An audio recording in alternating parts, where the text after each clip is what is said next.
Ayan, hello. Magandang umaga, magandang araw, magandang gabi, anumang oras na inyong napapanood at napapakinggan itong ating uploaded video na ito. Kamusta kayo dyan? So bago po ang lahat, sa mga bago po sa ating channel, huwag kalimutan mag-like, mag-share at saka mag-subscribe. Okay, para updated kayo palagi sa ating mga upload at mga live stream. At pwede din na mag-i-click niyo yung join para maging member kayo ng Munting Tinig Community. Okay, so oras natin alas 8:45 na or quarter to 9. Okay, March 28, 2025. Pag-usapan natin ito mga kamunting tinig, ang pagkabigo ni Sara Duterte at ng common law wife ni Rodrigo Roa Duterte. Ito ay patunay na sa Netherlands or sa The Hague, wala pong special treatment. Wala pong VIP. Tandaan po ninyo mga kamunting tinig at mga Duterte supporter, si Rodrigo Duterte ay hindi turista sa Netherlands. Si Rodrigo Duterte hindi lang nagbakasyon. Okay? Si Rodrigo Duterte hindi presidente or former president sa Netherlands na ang pamilya niya ay magpa-VIP na magdala ng 4 na maleta at mga balikbayan box sa loob ng kulungan. Tandaan po ninyo yan, ha? Yan po ang realidad. Hindi po nag-house arrest. Ang tinutuluyan ni Rodrigo Duterte sa Dahe ay isang kulungan. Tandaan po ninyo yan, ha? Kaya po itong balita na bigo si Sara Duterte na makapasok, na maipasok ang 4 na maleta at mga balikbayan box. Aba, porket birthday ng tatay nyo ngayong araw, magdadala na kayo, magpinagusto na kayo kadala ng kung ano-ano ang mga gamit sa loob ng kulungan. Ha? Huwag niyong itulad ang dahe sa Pilipinas na noon kaya niyong paghari-harian. Kaya niyong kontrolin at magpa-VIP kayo. Sa dahi, iba. Hindi pwede yung VIP na yan. Ha? Priso po si Rodrigo Duterte doon sa dahi. Mantakin mo 4 na maleta, tsaka may mga balikbayan box pa. Anong tingin nyo sa kulungan, bahay bakasyunan? Tapos ito na namang mga Duterte supporter ng gagalaiti. Wala daw consideration. Kawawa naman si Tatay Digong. Birthday ni Tatay Digong, pinagkait sa kanya yung karapatan. Pati nga common law wife ni Rodrigo Duterte, hindi nga nakapasok muli. Nagtaka siguro yung International Criminal Court na, ilang babae na ito Nan. So, alam ko na kayo na mga Duterte supporter, nasasaktan kayo. Pero, ewan ko lang sa inyo, mabuti nga si Rodrigo Duterte, nakapag-celebrate pa ng birthday niya na 80 years old siya. How about yung biktima ng war on drugs? Nakantahan kaya ng happy birthday ng mga pamilya nila? Patay na sila? Iba talaga yung mag-birthday ka ng buhay. Si Rodrigo Duterte, inaawitan ng happy birthday. Nag-alala kayo sa buhay niya, nag-alala kayo sa kalusugan niya. Samantalang yung mga biktima ng war on drugs ni Rodrigo Duterte, simula nung namatay siya, simula nung namatay sila, naging maayos ba yung buhay ng pamilya na naiwan nila? Buti si Rodrigo Duterte, narinig pa yung mga birthday greetings nyo. About yung mga biktima ng war on drugs, narinig ba nila yung mga pagbati sa kanila ng kanilang mga kaibigan at saka ng pamilya? Naka-enjoy ba sila ng blow ng cake? Yan ang pinagkaitan ng oportunidad, na kung ano man ang oportunidad na na-experience ni Digong ngayon, hindi po na-experience na mga nangamatay sa war on drugs ni Rodrigo Duterte ng mas maaga. Kaya kayo mga Duterte supporter, mag-isip kayo. Yan ang dapat nyong isipin. Nagbunyi kayo dahil naka-birthday tatay nyo, pinagsigawan nyo sa buong mundo, narinig niyang tatay nyo ang suporta. So how about yung mga namamatay ng maaga sa walang kwentang war on drugs, sa peke, budol war on drugs ng Duterte administration. Nasasaktan kayo. Sa International Criminal Court patas, walang VIP doon. Kahit na sino ka pang tarpulano ka, kahit presidente ka pa ng bansa mo, former president ka, wala yan doon. Di mo maaano yung maglabas-pasok ka ng mga maleta dyan sa kulungan. Hindi pwede yon. Tandaan po ninyo, hindi hotel. Mukhang hotel lang. Parang hotel lang. May aircon, may telebisyon, may computer pero walang internet connection. Guardado yung galaw ni Rodrigo doon, may CCTV camera. Plus mo, pwede kayong may mini library pa nga eh. Sounds good lang, pero preso po si Digong doon, hindi po VIP. Hindi po former president ng Republika ng Pilipinas. Ano kaya sa pakiramdam nila? Hindi na pagbigyan. Pati yung common law wife ni Rodrigo Duterte, hindi rin pinagbigyan na makapasok sa kulungan. Dito sa Pilipinas, kung dito nakulong si Rodrigo Duterte sa Pilipinas, ang dami na yan, mga abogado, mga kung sino-sinong mga hudas ang papasok, ang dami na yan. Petition dito, petition doon. Unlike sa, kahit hindi pa nga nakapagpaalam, makapasok eh. VIP. Pero sa Dahe, every time na mag-visit yung mga bisita, araw-araw din sila mag-request. Ganon sa International Criminal Court. Kahit anak ka pa, kahit asawa ka pa, kabit ka pa, or whatsoever, ano man ang estado mo, hindi po agad-agad kaibigan ka pa dyan. Kahit abogado nga, humihingi nga ng request na makita yung kanyang kliyente. See? Ganon po ka-ekstrikto at ganon kapatas ang ICC. Wala yan silang pakialam kung former president ka ba. Sa dami ba naman ng mga nalitis nila.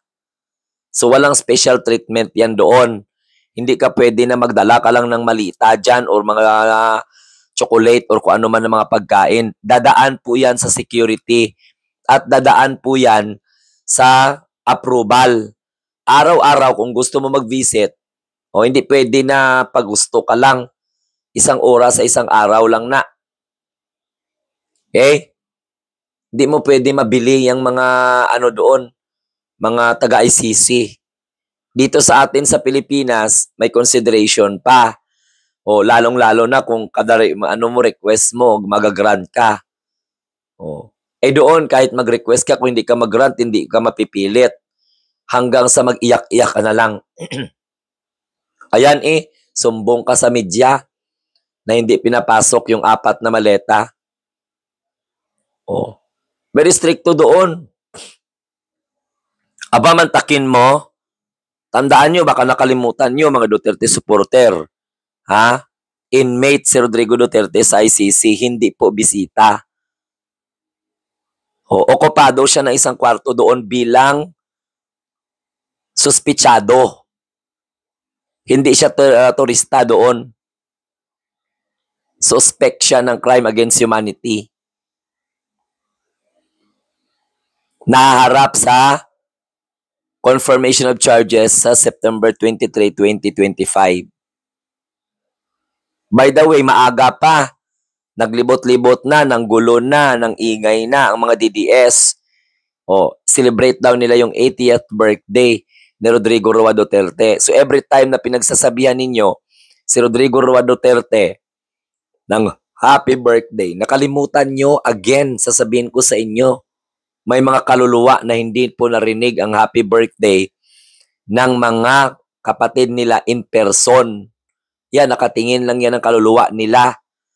Nagsasabi na, ay, mabuti pa si Digong tatay ng mga DDS nga mga alinganga at mga abnormal, nakapag-celebrate pa ng birthday nila, samantalang ako dito, ayan, binaril, walang kamalay-malay, nadamay sa war on drugs.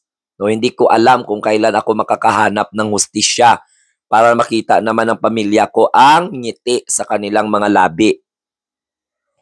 Ang ngiting tagumpay ng kanilang pinaglalaban sa loob ng 8 taon. See?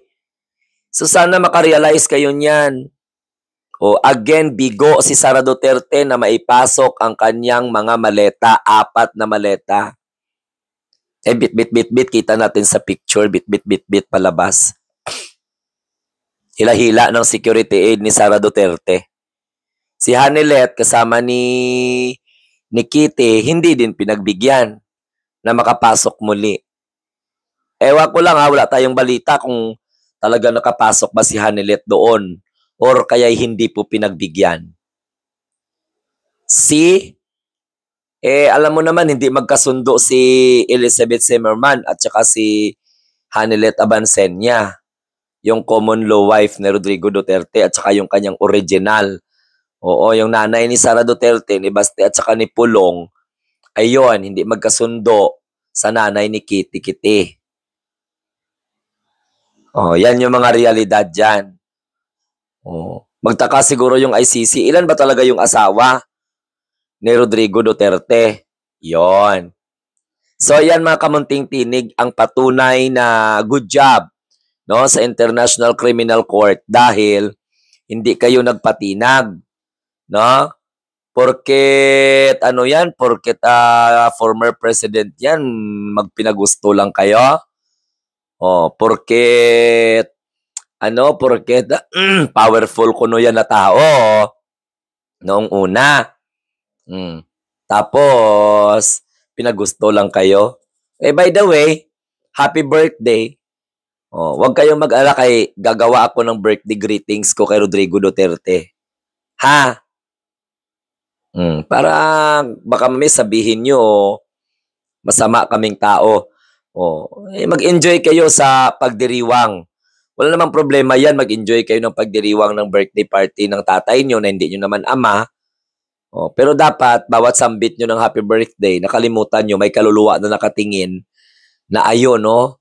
Sana doktor na, sana siguro nurse na, professional na, siguro nga abogado na yung iba, kung hindi po namatay. Siguro nag-aaral ng college, siguro masaya yung pamilya kasi nga yung bawat kita niya sa kanyang pagtatrabaho ng maaga pa na ibigay niya sa mga magulang niya, sa lola niya, sa lolo niya na nag-aruga sa kanya. Yan ang dapat yung isipin. Ano kaya laman ng mga maleta na yun, no? Putragis na yan, nakakulong ka pagkatapos ang ibibigay sa'yo 4 na maleta. Mga balikbayan. Kala nyo hoy, tandaan po ninyo, ang ICC, may haganan po yung pasensya nila. Mag-adjust si Rodrigo Duterte sa kung ano po yung mga kahinatnan niya doon. Bakit namimiss niya ba yung mga mamahalin niya na mga damit or whatsoever? Special siya. Walang special treatment doon. Ay anong isipin ng ibang mga nakakulong doon? Ay si Rodrigo Duterte pinayagan magpasok ng mga kung ano-ano lang sa kulungan. Tapos samantalang sila pahirapan. Tandaan po ninyo ang dami pong mga personalidad na nakakulong sa ICC. Ito mga supporter lang ng mga Duterte ang overacting, OA na OA. Gusto nila lahat ng request nila pagbigyan nila. Gusto nila maglitsyon sila doon sa harapan ng dahi.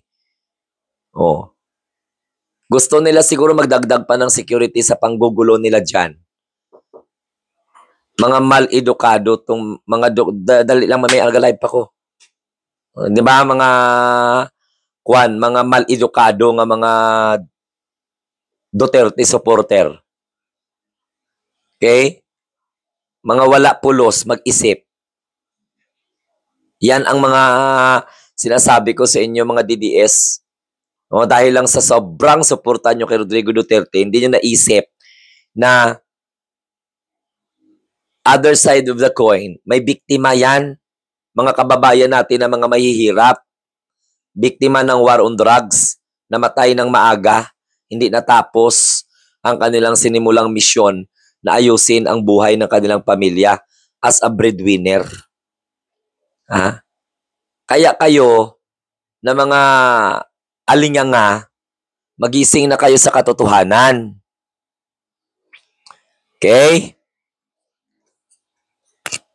Nung makareact ang mga Duterte supporter na to, akala mo ang tatalino, ang bobo naman. So ayan na, nakita na natin mga kamunting tinig ang pagiging patas. Oo, patas ng International Criminal Court. Hindi lahat ng request ninyo pagbigyan. Mabuti yan dito sa Pilipinas, wala kayong kabiguan. Oh. Pero doon sa International Criminal Court, huwag kayo mag-inarte. Akala nyo ganun-ganun lang kadali?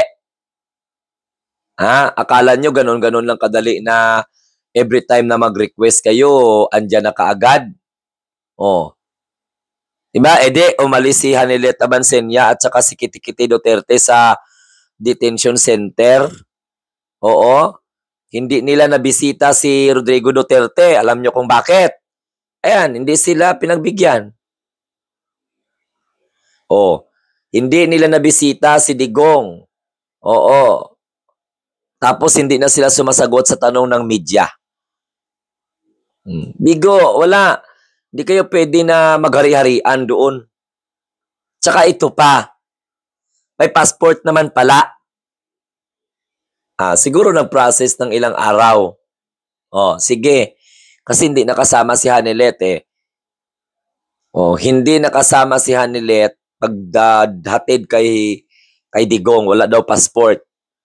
Pero nakapunta sa Hong Kong.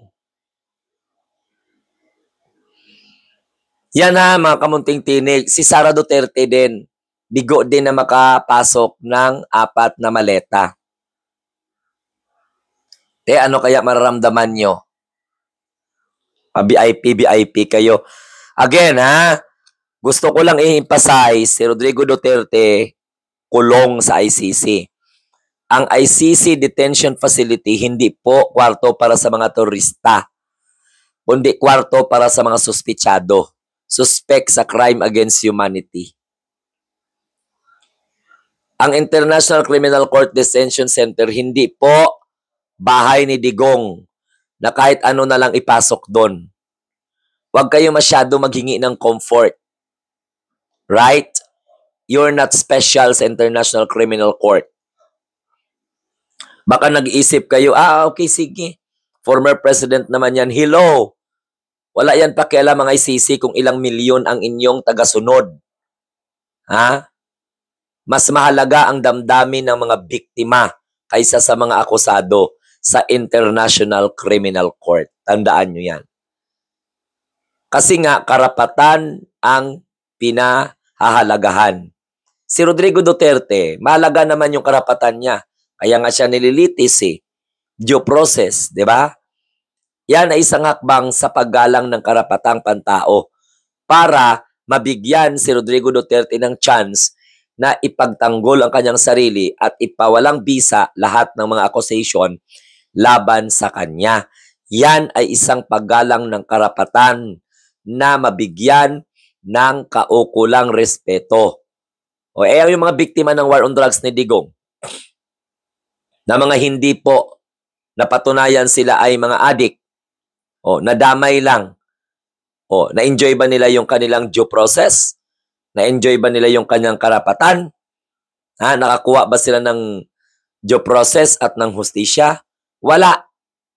Buti nga si Rodrigo Duterte, na-experience niya pa yung due process. May abogado, may doktor, may kung ano-ano pa, may alalay. Lahat na lang. Tapos ay nako. Pag mairita yung International Criminal Court, baka lahat ng ngayon pa lang yan. Pakiramdam ko ngayon pa lang yan. Pinagbibigyan pa lang nila na makabisita yung mga kapamilya o whatsoever. Pero baka dumating yung panahon, hindi na nila mabisita yan si Rodrigo Duterte. Habang inaano yung kaso, maliban sa abogado. Ayaw ng ICC yung may mga isturbo. Di na yan siya gusto na may mga isturbo-isturbo pa. Siyempre, di ba, si Rodrigo Duterte, former president yan. Pakita nila sa tao sa buong mundo na kahit former president yan, wala silang sinasanto. O, ano kaya ang tanong, ano kaya laman ng 4 na maleta na yon? Ayun, buhat-buhat na lang at akay-akay na lang ng ano ni Rodrigo Duterte, no? Alalay ng anak niya. Kasi nga hindi nakapasok. Napicturan pa yung maleta na yun. Malaki yung maleta na yun, ha? Oh, damit or whatsoever. Magsuot ka dyan ng damit sa facility ng International Criminal Court. Huwag na magpaawa effects. Kain ka ng kung ano yung request mo. Kung ano lang yung ginagahain sa iyo dyan ng ICC, kainin mo. Oh, kasi alam mo kung bakit. Baka darating ang panahon, pag nagkatagiliran na lalo, kaalyado mo ang lalason sa iyo. Kaya Rodrigo Duterte, pinoproteksyonan ng ICC ang buhay mo. O kaya kung ano man ang mga laman ng mga maleta o ano man ang mga laman ng mga bag na pinapapasok, sinisiyasat po talaga yan, lalo na sa pagkain. Why? Kasi hindi po basta-basta magpahintulot ang ICC kasi kung ano mangyari sa iyo, sila yung sisihin. Ang the safest place for Rodrigo Duterte now is International Criminal Court Detention Facility.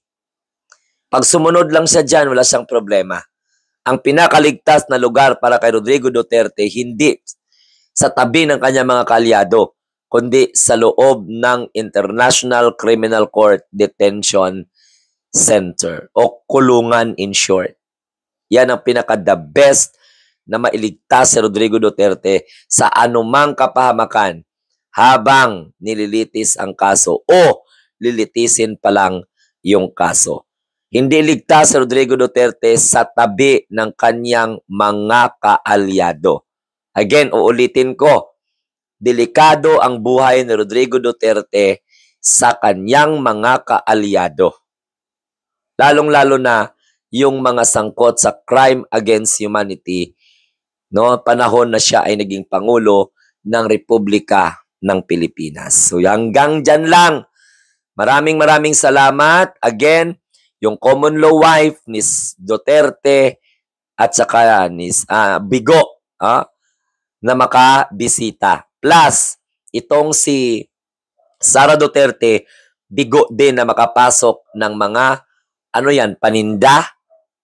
Ano yan? Okay-ukay? Dalahin mo doon kay tatay mo? Oh. Ito ang malinaw na ang International Criminal Court ay International Criminal Court. Okay? Hindi katulad ng mentalidad ng mga Duterte'ng pa-VIP. See? Oh, ayan. So mag-enjoy kayo sa pag-celebrate ng kaarawan ng tatay ninyong hukluban. Oh, samantalang maraming kaluluwa ang hindi naranasan kung ano man ang naranasan ni Rodrigo Duterte ngayon na marinig personal ang inyong mga boses para mag-celebrate ng kanyang kaarawan. Dahil maaga pa lang, pinutol na ang kanilang maaaring pagharap sa kanilang magandang kinabukasan. Dahil sa walang kwenta at budol na war on drugs ng Duterte administration. Okay? So sa mga bago po sa ating channel, huwag kalimutan mag-share, like at saka mag-subscribe. Maraming salamat po sa inyo. And please, pwede na mag-join kayo sa ating community at mamili kayo dyan. Kung gusto ninyo maging Munting Tinig supporter, okay, sama kaya lang ninyo. Okay? So, bye-bye, salamat, and mabuhay po ang bagong Pilipinas. Si PBBM lang ang malakas, si Rodrigo Duterte doon sa International Criminal Court, malapit ng maagnas.